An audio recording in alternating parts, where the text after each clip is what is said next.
안녕하세요 여러분, 미국 주식으로 우리나라 부자들에게 미주오르입니다. 오늘의 미국 증시 시황 분석 보도록 하겠습니다. 현재 알리바바 주식 관련해서 선침해가 중요하다고 생각이 되는데, 알리바바 주식 역시나 4일 전에 제가 166.4불에 이제 소량 담는다라고 얘기를 했었습니다. 텔레그램 이제 비공개 채널과 열성팬 이상 게시판을 통해서 공지를 드렸었고요. 이미 미중 간의 기대감이 있었기 때문에 이때 들어갔고, 현재 미중 정상회담 이후 상승 흐름이 나오고 있다라고 봐주시면 됩니다. 현재 이제 차트를 잠깐 이제 보면은 바이두도 대략적으로 프리마켓에서 2.1% 상승하는 흐름을 보여주고 있으며, 알리바바의 경우도 현재 1.3% 정도 상승한 168.71불에 위치를 하고 있습니다. 일단은 직전 고점을 이제 뚫는 것이 가장 중요해 보이는데, 이전 직전 고점이 이제 182불대에 위치를 하고 있다라는 점에서 이 182불대를 돌파하고 올라주느냐가 중요할 것으로 생각이 되고, 저는 개인적으로 이제 중국 주식을 좋아하지는 않기 때문에 이 단타로 이제 진입에 들어갔다. 어느 정도 170불 이상에서는 물량을 줄이거나 아예 전체 매도를 지금 고려하고 있다라고 봐주시면 될 것 같습니다. 특히나 이제 바이두 주식 관련해서도 이제 중국 정부의 규제로 인해서 큰 폭의 하락 흐름이 고점 대비 나온 상황입니다. 바이두 주식에 관련 자율주행 얘기를 잠깐 해보도록 하겠으며, 지금 현재 이제 인버스에 투자하시는 분들이 이제 많이 있는 것으로 지금 파악이 됩니다. SXX ETF, SQQQ, 저는 개인적으로 이제 매수를 하는 것을 추천을 드리지 않고요. 아직은 이제 11월, 12월 연말 산타랠리 계속적으로 진행될 예정이고, 본격적으로 이제 미국 증시 본장에서는 지금 현재 프리장에서는 약간의 보합 장세 또는 이제 하락 흐름이 나오고 있지만, 본장에서 다시 한번 상승 흐름으로 이어가지 않을까라고 생각이 됩니다. 특히나 이제 10년물 국채금리를 여러분들이 보시면 어제는 1.6%대에 머물렀는데 현재 마이너스 1.46% 빠진 1.597%에 위치하고 있기 때문에 1.6%가 이제 크게 넘어서지 않는 이상, 또는 1.7%까지 이제 올라가지 않는 이상은 아직은 증시는 계속적으로 이제 상승 모멘텀을 받고 상승 흐름이 나온다라고 봐주시면 되고, SXX나 SQQQ를 매수할 타이밍은 저는 전체적으로는 아니라고 지금 보고 있습니다. 특히나 이제 반등 흐름이 이제 제대로 나오고 있는 페이팔 관련해서 중장기적으로는 좋다. 특히나 내년에 이제 주식 플랫폼 오픈을 하게 된다면 좀 더 상승 모멘텀을 받을 수 있다라고 생각이 되고, 페이팔은 중장기적으로 가져가기에는 좋다라고 생각이 되며, 디즈니 관련해서도 증권사 레포트 같이 보면서 얘기를 해보도록 하겠습니다. 제가 오늘 아침 영상에서도 이제 보잉 주식을 얘기를 하면서 선침해가 미리 중요하다라고 얘기를 드렸었는데, 역시나 알리바바도 지금 현재 4일 전에 선침해를 미리 했다라는 점에서 이제 선침해가 굉장히 중요하다라고 보시면 될 것 같습니다. 투자 중에는 한번 읽어봐 주십시오. 매수나 매도 의견 아닌 점 저의 주관적인 분석인 점 참고해 주시고요. 제 영상이 마음에 드시면 많은 좋아요, 구독과 알람 설정 부탁드리겠습니다. 현재 미주얼 멤버십 혜택 정리해드립니다. 열성팬, 술한잔, 특급팬 이렇게 운영하고 있으니 단타나 스윙 투자 관심 있으신 분들, 중장기적인 투자에도 관심 있으신 분들은 열성팬 이상 가입해 주시면 가입비 이상의 혜택을 받으실 수 있다라고 보시면 될 것 같습니다. 전체적으로 오늘 이제 장 종료 후에는 스톤이라는 기업의 실적 발표가 있고요. 내일 장에서는 이제 타겟 코퍼레이션, 바이두의 실적 발표가 있습니다. 그리고 내일 굉장히 중요한 날입니다. 장 종료 후에 엔비디아의 실적 발표가 있고, 현재 시스코의 실적 발표가 기다리고 있다라고 보시면 되고요. 목요일 장 전에는 이제 알리바바의 실적 발표가 있고, JD.com도 실적 발표가 있다. 지금 현재 루시드 같은 경우는 이제 장 종료 후 지금 좋은 실적, 그리고 현재 루시드의 이제 어느 정도 상승 모멘텀으로 인해서 앞으로의 판매 대수 많을 것으로 예상이 되기 때문에 현재 프리마켓에서 상승 흐름이 나오고 있다라고 보시면 되고요. 현재 티커명은 LCID, 여러분들이 이미 아시고 계실 것으로 생각이 되는데, 지금 대략적으로 46.5불에 위치를 하고 있다. 이 직전 고점이 이제 8.04불이기 때문에 이 40불대를 이미 뛰어넘는 가격대에서 계속적으로 이제 루시드 이제 그룹이 유지를 해주고 있다라고 보시면 되고요. 지금 현재 리비안도 마찬가지로 지금 현재 계속적으로 상승 흐름이 나오면서 지금 이제 95불 대비해서 50% 넘는 상승 흐름을 보여주고 있다라고 보시면 됩니다. 하지만 이제 신규적으로 진입하기에는 리비안이나 루시드 그룹이나 마찬가지로는 이제 저는 신규로는 이제 추천을 드리지 않고요. 신규 진입에는 아무래도 이제 워낙 이제 급등이 나와 있는 상황이기 때문에 조심스럽다라고 생각을 하고 있습니다. 현재 이제 시황 상황 보시면 전체적으로 봤을 때 현재 지금 보합 장세에 어느 정도 머물고 있다라고 보시면 되고요. 선물 지수를 보면 대략적으로 0.11%, 0.04%, 0.05% 각각 다우와 S&P 500, 나스닥에 상승 흐름이 나오고 있고, 러셀 2000도 대략적으로 2400 위아래에서 지금 좀 횡보하는 구간에 진입을 했다라고 보시면 됩니다. 개인적으로는 지금 현재 BULZ와 BNKU의 매수가를 지정가 매수를 걸어놓은 상황이고 비싸게는 이제 살 생각은 없는 상황이고요. BLZ 같은 경우는 이제 3분할로 이제 매수를 할 예정인데 어느 정도 이제 30.8불에 지금 매수를 걸어 놓았습니다. BLZ 같은 경우 21선 라인에서 저는 매수하면은 괜찮은 매수가에 매수를 할 수 있을 것으로 생각이 되고 어디까지나 이제 3분할로 분할 매수를 들어가야 된다라고 생각이 되고요. BNKU도 마찬가지로 이제 비싸게 사기보다는 좀 낮은 가격에 미리 걸어두면서 낮은 가격이 왔을 때 체결되는 것을 노릴 예정이고요. 현재 BNKU 같은 경우도 대략적으로 이제 볼린저밴드 하단이 63.6불에 지금 걸어둔 상황입니다.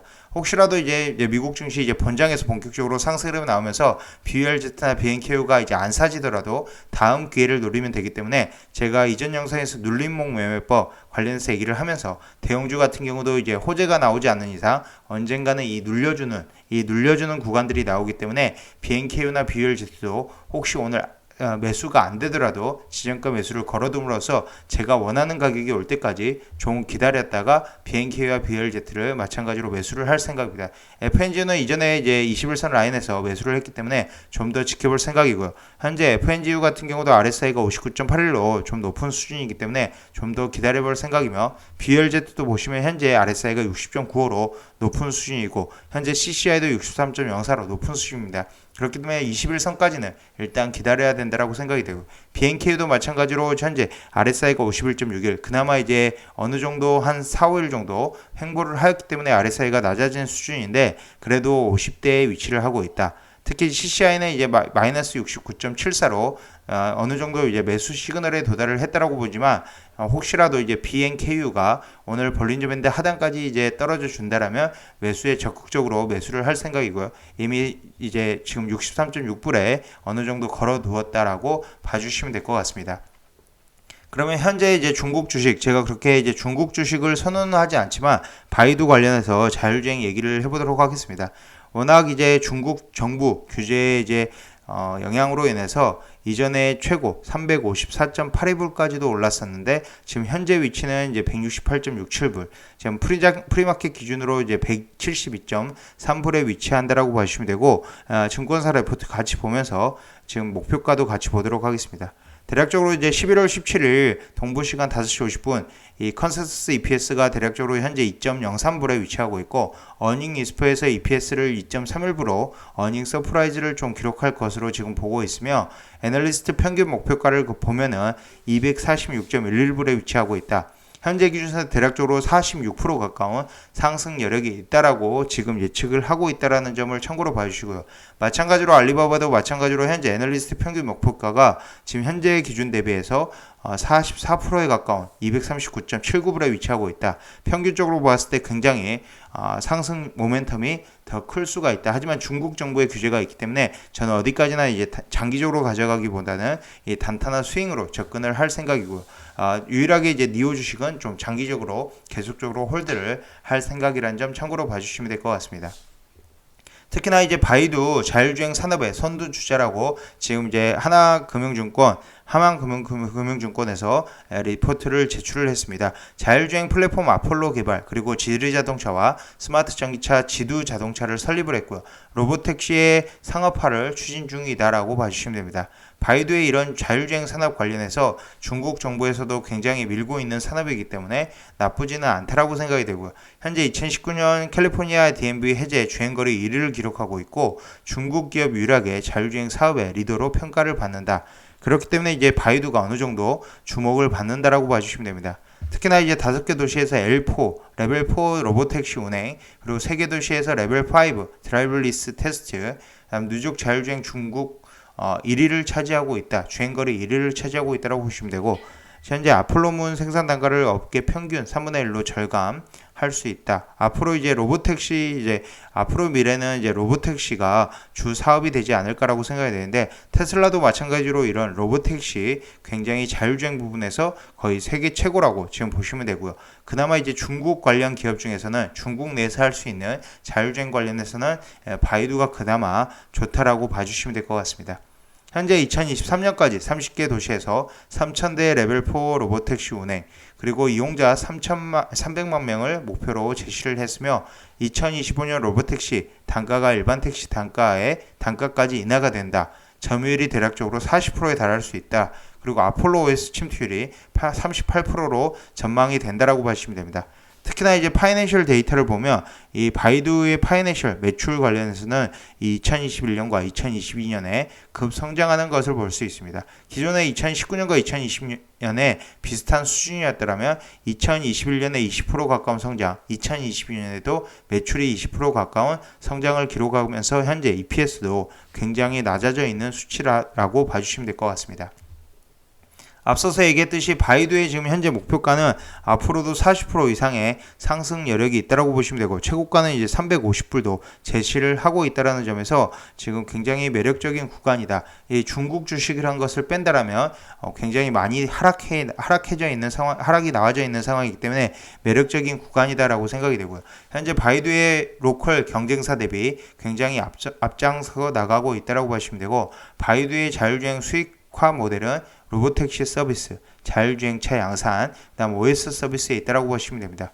2030년 점유율 40% 이상을 전망하고 있기 때문에 혹시라도 좀 더 하락이 나온다. 혹시라도 이제 중국 정부 규제로 인해서 더 큰 하락이 나온다라면 이제 적극적으로 매수할 타이밍이고요. 현재 시점도 나쁘지는 않다라고 저는 개인적으로 생각을 하고 있습니다.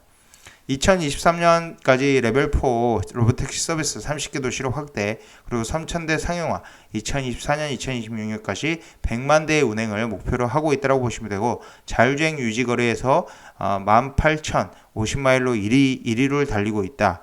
그리고 누적 로컬 주행거리 1,800만 킬로미터, 5개 도시, 이런 식으로 현재 바이두가 자율주행에서는 가장 이제 선두를 달리고 있다. 중국 내에서 선두를 달리고 있다라고 보시면 됩니다.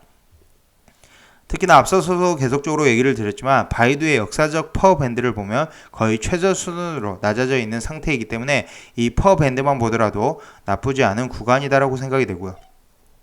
앞으로는 이제 메타버스 관련해서도 두각을 낼 것으로 보이는데, 일단 메타버스 관련해서 스마트폰 다음 세대 디바이스는 AR, VR 기기이다라고 봐주시면 됩니다. 현재 2025년까지 중국의 AR, VR 헤드셋 출하량은 글로벌 50%를 압도하는 연평균 77% 성장을 전망하고 있으며, 2021년 1분기 글로벌 AR, VR 기기 시장 점유율 2위, 4위와 이제 어느 정도 DPVR과 피코가 차지를 했다라고 보시면 되고, 연평균 성장률은 108%와 45% 고성장 중이다라고 봐주시면 됩니다.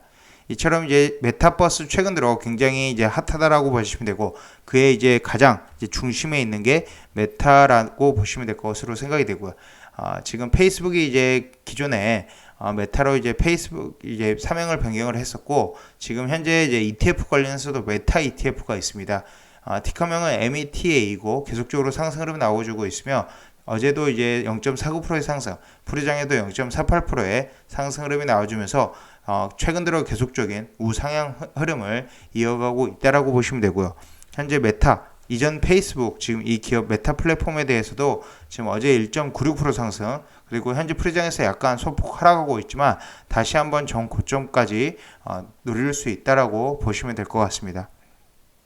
현재 전반적으로 이제 바이두에 관련해서 얘기를 드렸었는데, 저는 아직 바이두는 별도로 매수는 하지 않았습니다. 혹시라도 매수하게 된다면 열성팬 이상 게시판이나 텔레그램 비공개 채널을 통해서 올려드릴 예정이고, 오늘은 이제 BULZ와 BNK에 대해서 어느 정도 혹시라도 장중에 빠지는 것을 노려서 이제 BULZ와 BNK의 저점 라인을 잡아서 지정가 매수를 걸어두었다라고 봐주시면 될 것으로 생각이 되고, 혹시라도 이제 지정가 매수 금액이 변경되더라면 또 별도로 공지를 하도록 하겠습니다. 추가적으로 이제 페이팔 관련해서도 본격적으로 상승 흐름이 좀 나아주는 모습이고, 내년까지는 충분히 장기적으로 가져갈 만하다. 최근 들어 이제 급격하게 하락이 나왔지만 중장기적으로 가져가기에는 좋다라고 생각이 되고요. 디즈니도 마찬가지로 최근 들어서 이제 하락이 나왔지만 중장기적으로는 나쁘지 않은 흐름이다라고 생각이 됩니다. 현재 디즈니 플러스의 기대감은 여전히 유효하다고 봐주시면 되고요. 일단 이번 분기 가입자 순증은 210만 명에 그쳐 역대 최저 수준을 기록을 했습니다. 평균적으로 매 분기 1000만 명 이상의 순증을 보이는 것에 비해 매우 저조한 실적이었다라고 봐주시고, 이런 실적으로 인해서 디즈니가 큰 폭의 하락이 한번 있었다. 이런 하락장에서는 줍줍할 수 있는 타이밍이라고 생각이 되고, 현재 가격이 대략적으로 보시면 거의 2020년 말과 2021년 초 수준으로 머물기 때문에 굉장히 매력적인 가격에 와 있다라고 생각이 됩니다. 지금 앞으로 이제 디즈니 관련해서는 앞으로 이제 디즈니 플러스 11월부터 일본, 한국, 대만, 홍콩으로 서비스 국가를 확대하고 내년에는 동유럽, 중동, 남아프리카를 포함한 50개 이상의 새로운 지역을 추가하고 내후년에는 160개국 이상의 지역의 서비스를 런칭을 통해 2.3에서 2.6억 명의 가입자 확보를 목표로 하고 있기 때문에 아직은 이제 지금 단기적으로는 이제 주가의 흐름이 좀 부진할 수는 있으나 중장기적인 관점에서는 긍정적인 시각이 계속적으로 유지된다. 앞으로 이제 디즈니 플러스 점진적으로 확대되어 나가고 있고 2022년 이제 동유럽과 중동, 남아프리카 그리고 2023년까지 160개국 이상의 서비스를 목표로 하고 있기 때문에 장기적으로 봤을 때는 나쁘지 않다라고 생각이 됩니다. 지금 전반적으로 이제 중국 주식, 이와 이제 바이두, 알리바바에 대해서 다뤘고요. 그 다음 페이팔과 디즈니에 대한 중장기적 관점에 대해서 얘기를 해보았습니다. 특히나 이제 FNGU는 21선에서 이제 매수를 이미 했기 때문에 BRZ와 BNKU 매수를 걸어두었다. 아직도 이제 11월, 12월 점진적으로 미국 증시는 계속적으로 우상향이 나올 수 있다. 하지만 이제 12월에 FOMC 회의 주목을 해야 될 것으로 생각이 돼서 저는 개인적으로는 12월 FOMC 이전에 약간씩은 이제 현금 비중을 좀 더 늘려나가면서 FOMC 회의 결과를 기다리지 않을까라고 생각이 됩니다. 지금까지 미주얼 영상 시청해주셔서 감사드리고요. 앞으로도 미주얼 영상 많은 시청 부탁드리겠으며 제 영상이 마음에 드셨으면 많은 좋아요, 구독과 알람 설정 부탁드립니다. 감사합니다. 미주얼이었습니다.